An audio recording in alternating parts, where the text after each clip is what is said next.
Selain Aleksandar Mitrovic yang mendorong wasit dengan sikutnya, pernah ada pemain sepak bola lain di Liga Elit Eropa yang mendorong wasit sampai terjengkang gara-gara kena kartu merah. Apa yang dilakukan oleh Aleksandar Mitrovic? Kekacauan melanda tahap akhir pertandingan perempat final Piala FA Manchester United versus Fulham.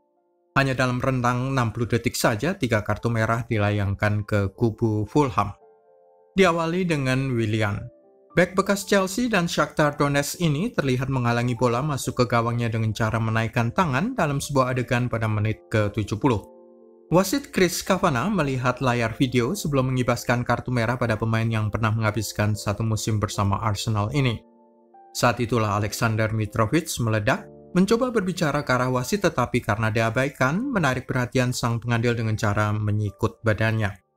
Boleh dikatakan bahwa dia mendorong tubuh sang wasit sebelum berjalan mengintimidasi Kavanagh selama beberapa meter. Itulah kartu merah kedua. Kartu merah ketiga datang beberapa saat kemudian ke arah pelatih Marco Silva. Apa reaksi dari FA Inggris? Otoritas sepak bola Inggris sudah mengeluarkan dakwaan kekerasan terhadap pemain Serbia ini. Dikatakan oleh PSSI-nya Inggris itu bahwa hukuman standar skorsing 3 pertandingan tidak akan cukup untuk tindakan semacam ini. Menyiratkan bahwa FA Inggris mungkin akan menjatuhkan hukuman larangan pertandingan sebanyak 6 atau 8 atau bahkan 10 pertandingan untuk tindak kekerasan yang dilakukan oleh Mitrovic. Pada masa lalu sudah pernah ada hukuman sebanyak 10 laga untuk tindak kekerasan terhadap wasit, jadi sudah pernah ada preseden hukum untuk perilaku semacam ini. Nanti kita lihat siapa pelaku kekerasan di masa lalu yang dihukum sangat berat, juga mengapa hukuman sangat berat diperlukan untuk mencegah hal serupa terjadi pada divisi-divisi di bawahnya.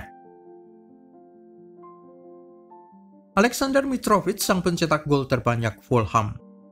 Pemain Serbia ini sudah merusak reputasinya sebagai pencetak gol terbanyak Fulham. Bukan hanya Fulham sebenarnya, tetapi juga top skor di divisi Championship pada musim lalu, 2021-22 saat Fulham memuncaki klasemen divisi kedua Inggris itu untuk kemudian promosi ke Premier League pada musim ini. Mitrovic mencetak 43 gol dalam satu musim yang lalu. Betapa hebatnya catatan itu bisa dibandingkan dengan top skor Championship musim 2022-23 ini, Shuba Akbom yang sejauh ini baru melesakkan 24 gol saja. Atau bandingkanlah dengan pencetak gol terbanyak nomor 2 pada musim yang sama, Dominic Solanke dari Bournemouth, 29 gol. Musim ini tidak sebaik musim lalu bagi Mitrovic. Tingkat kesulitan di Premier League menyebabkan dia baru mencetak 11 gol di divisi teratas sepak bola Inggris. Jika dia dijatuhi skorsing 10 pertandingan, pemain 28 tahun itu terancam tidak bisa turun membela Fulham sampai akhir musim 2022-23. Apakah ada kekerasan terhadap wasit di masa lalu yang sekasar Mitrovic? Ada, bahkan jauh lebih kasar lagi. Wasit didorong sampai jatuh terjengkang. Itu merupakan adegan pada pertandingan Sheffield Wednesday versus Arsenal pada 26 September 1998. Paulo Di Canio marah terhadap kartu merah yang diacungkan wasit terhadapnya, mendorong wasit Paul Alcock sampai jatuh terjengkang. Paulo Di Canio kemudian dijatuhi hukuman skorsing 10 laga tidak boleh turun bermain. Hanya ada satu kasus lain hukuman lebih panjang 12 pertandingan dijatuhkan, yaitu terhadap siapa lagi kalau bukan Joey Barton, si pemain berdarah panas yang melakukan kekerasan terhadap sejumlah pemain Manchester City dalam pertandingan melawan Queen's Park Rangers Mei 2012. Pertama-tama, Joey memukul Carlos Tevez, kemudian juga Sergio Aguero, lalu Vincent Kompany, lalu entah serangan verbal lain terhadap Mario Balotelli yang ukuran tubuhnya sebenarnya bisa menandingi Joey Barton kalau sampai terjadi perkelahian. Mengapa hukuman Mitrovic bisa sangat berat?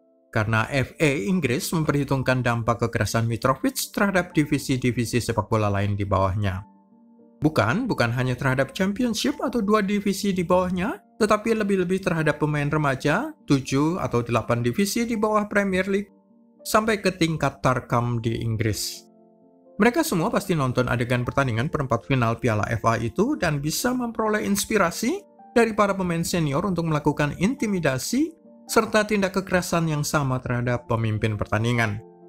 Bayangkanlah jika setiap minggu ada laporan korps baju hitam dipukul, didorong, atau dianiaya oleh pemain sepak bola. Bagaimana pendapat Anda? Berapa lama hukuman yang layak diterima oleh Aleksandar Mitrovic? Tulis pendapat Anda di kolom komentar dan klik juga like, subscribe, serta tendang loncengnya.